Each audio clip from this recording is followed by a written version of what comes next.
नागेन्द्रहाराय त्रिलोचनाय भस्माङ्गरागाय माहेश्वराय नित्याय शुद्धाय दिगम्बराय तस्मै नकाराय नमः शिवाय नित्याय शुद्धाय दिगम्बराय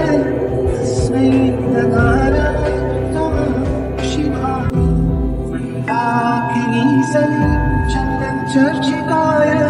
नन्दीश्वर कवचराज माहेश्वराय मन्दाकिनी सहि चन्दनचर्चिताय नन्दीश्वर कवचराज माहेश्वराय मन्दार पुष्प बहु पुष्प सुपूजिताय तस्मै मकाराय नमः शिवाय